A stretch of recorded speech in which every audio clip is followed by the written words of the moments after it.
तो question number 15 में आपको बताया है कि the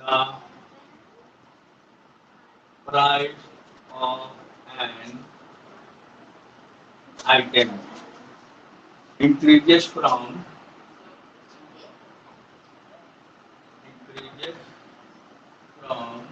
rupees 90 to 100 rupees. Find the increase percent. यानी कि जो कोई भी आइटम है उसकी जो कीमत है वो 90 से क्या हो गया 100। इसका मतलब ये मेरा ओरिजिनल प्राइस है और ये मेरा न्यू प्राइस है। ठीक है, तो हम देखेंगे कि यहाँ पे जब हम सॉल्यूशन करेंगे तो लिख देंगे यहाँ पे ओरिजिनल प्राइस कितना है 90। न्यू प्राइस कितना हुआ 100। तो 90 था तो 90 से क्या हो गया 100 हो गया। इसका मतलब कितना दाम बढ़ गया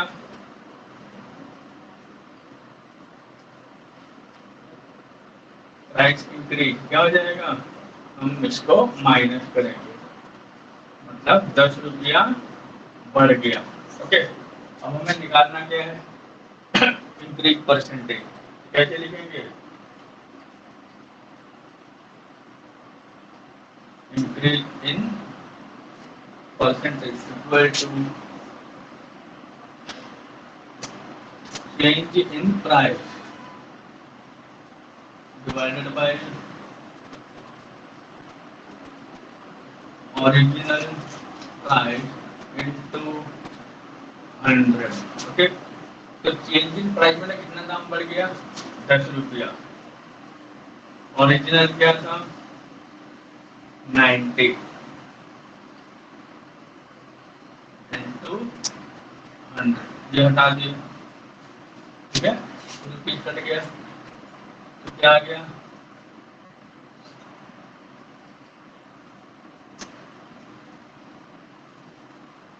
1119% क्या हुआ इंक्रीज हुआ। Okay,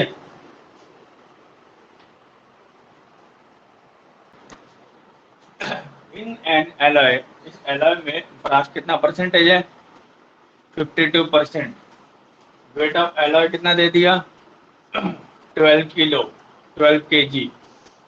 So you have to find out the weight of brass and weight of copper. Okay, तो 12 किलो में ब्रास का वेट कितना है और कॉपर का वेट कितना है। तो अभी हम क्या निकालेंगे वेट ऑफ ब्रास। तो वेट ऑफ ब्रास क्या था 52% है ना इसमें, तो 52/100 इंटू टोटल मतलब 12 kg। तो काटाकुटी किए तो कितना आ गया या इंटू किए तो हमारा आंसर आ गया 6.14। ओके, अब हमें क्या निकालना है कॉपर का। तो इसमें 12 kg है तो हम डायरेक्ट 12 को इससे से क्या कर देंगे माइनस कर देंगे तो हमारा आंसर आ जाएगा। ओके,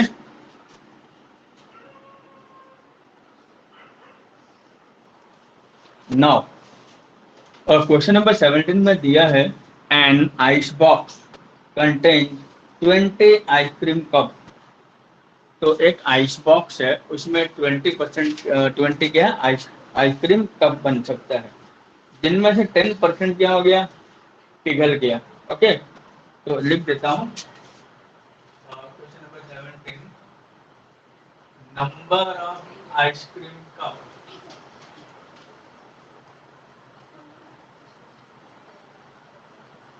कितने 20।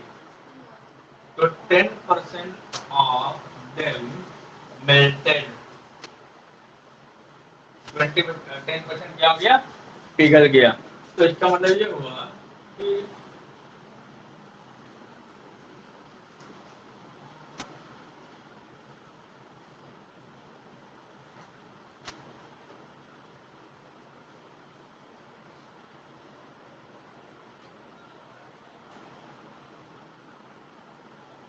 number of cup of ice cream melted। okay, तो 10/100 इंटू दिस, यानी कि 2 कप जो है वो क्या हो गया, पिघल गया। फिर बोला गया है how many cup are good,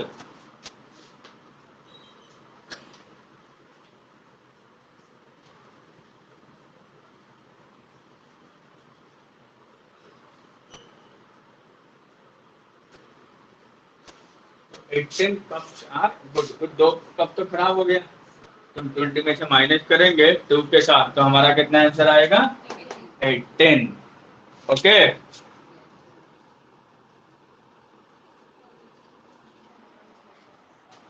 the passing mark in an examination is 40%, यानी कि जो पास मार्क है वो कितना है, 40%।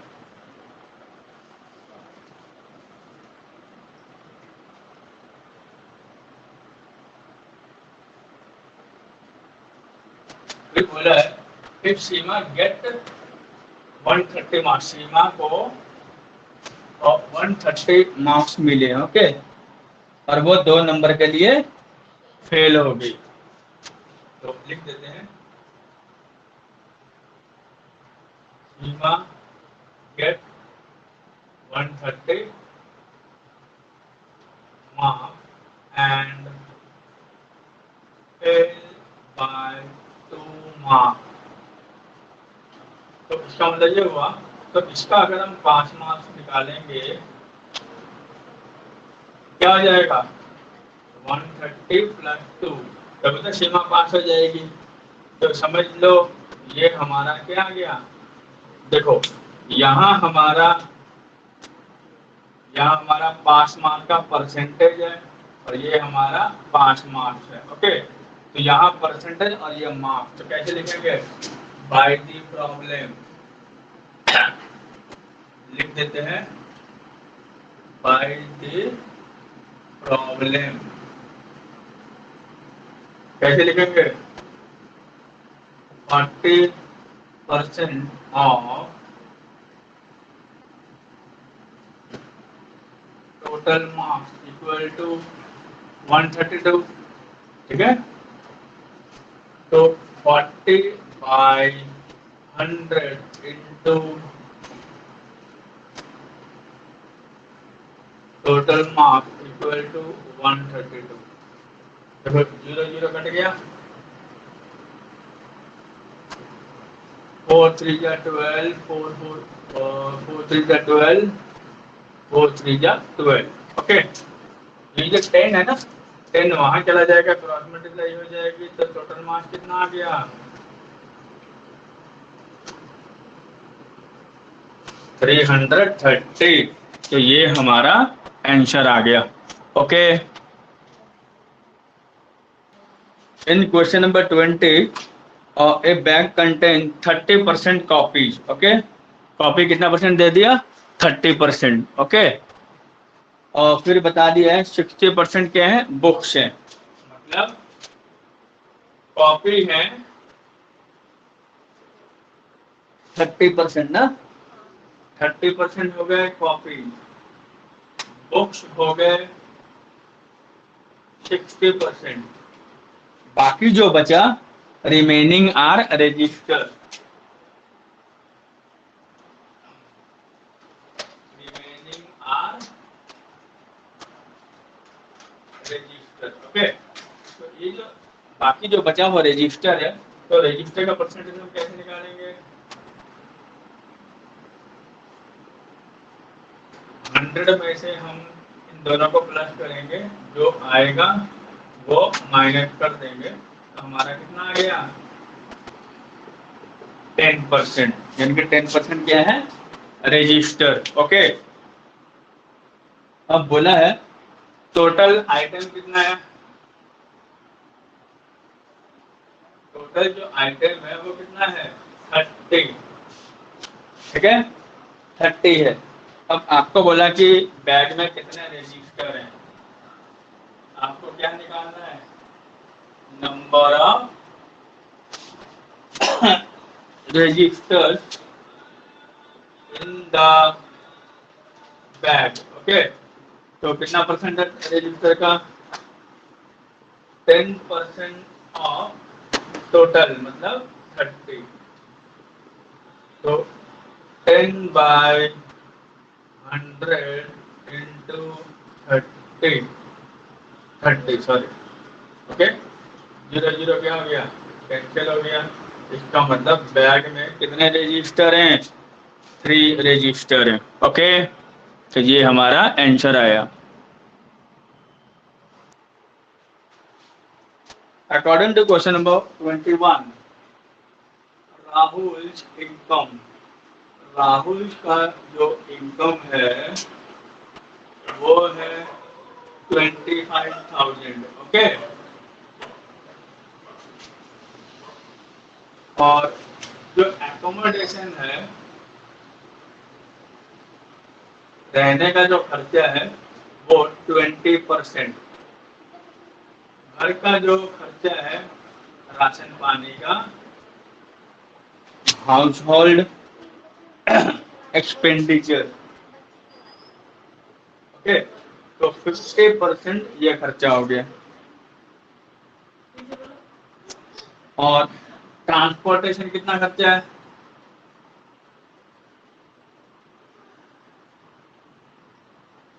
ट्रांसपोर्टेशन हो गया 10%, ठीक है। अब सॉरी 15% बोला है, 15%। बाकी जो बचा, बाकी जो रिमेनिंग है,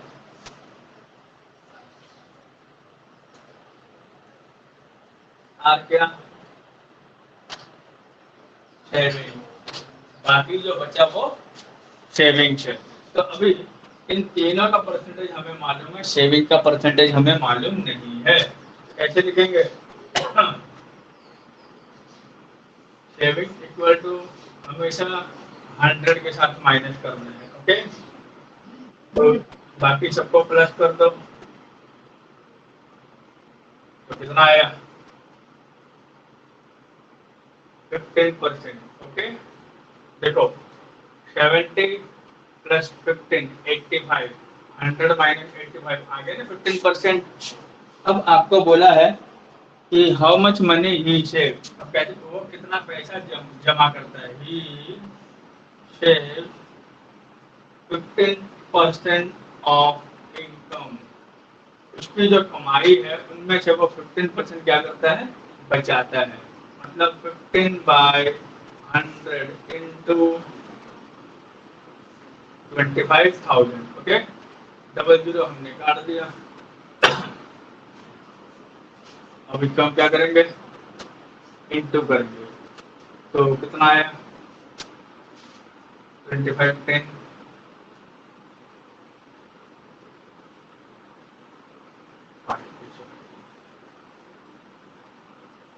3750, ये हमारा आंसर निकल गया। मतलब ये राहुल जो है वो 25,000 में से 3,750 रुपीज क्या करता है? सेविंग करता है। He saves, okay.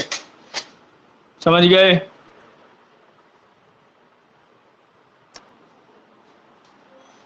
In question number 22, Rahul paid rupees 1,665 to the restaurant manager after deducting 10% of the total amount of the original bill. What is the amount of the original bill? Original bill कितना है?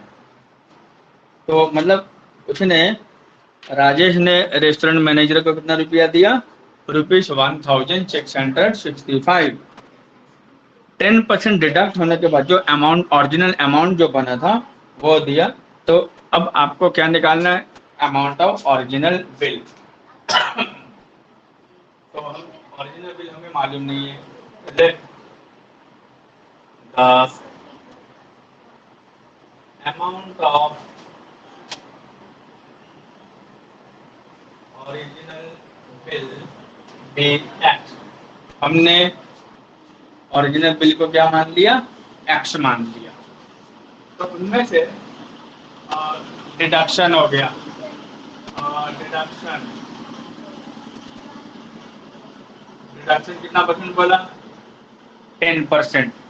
तो इसका मतलब ये हुआ deduction मतलब मान के चलो कि कम करके, ओके, डिडक्शन का 10% हुआ, तो इसका मतलब ये हो गया टोटल अमाउंट डिडक्शन कम जो हो गया वो कितना हुआ, 10/100 इंटू एक्स, मतलब x/10, ये क्या हो गया डिडक्शन। अब उसके बाद ये डिडक्शन हो गया, तो इसमें से उसने क्या किया, वो पेड किया कितना, 1660, ये अमाउंट डिडक्शन हुआ, ओके। तो इसका मतलब ये हुआ अब ये कम हो गया कितना में से, टोटल में से। तो अब आ जाओ और रिड्यूस्ड अमाउंट, ओके। तो रिड्यूस्ड अमाउंट कैसे निकालेंगे, x माइनस x/10, ओके। तो एलसीएम करेंगे तो हमारा ये आंसर आ गया। लेकिन क्वेश्चन में बोला था ये तो अमाउंट आ गया, तो ये जो अमाउंट बचा वही तो उसने मैनेजर को दिया, कितना दिया, 1655, ये अमाउंट दिया, ओके। अब हम करेंगे क्या, क्रॉस मल्टीप्लाई करेंगे, ठीक है। तो अब इसको हम क्या करेंगे, क्रॉस मल्टीप्लाई, देखो 3 3 या 9, 3 5 या 15, 3 5 या 15, 3 5 या 15, अगेन 3 1 या 3, 3 8 या 24, 3 5 या 15। तो आपका जो ओरिजिनल बिल था वो था 1850। इसका मतलब ये हुआ the amount of original bill कितना आ गया, 1850 रुपीज, ओके। ये हमारा आंसर आया। क्लियर, समझ गए।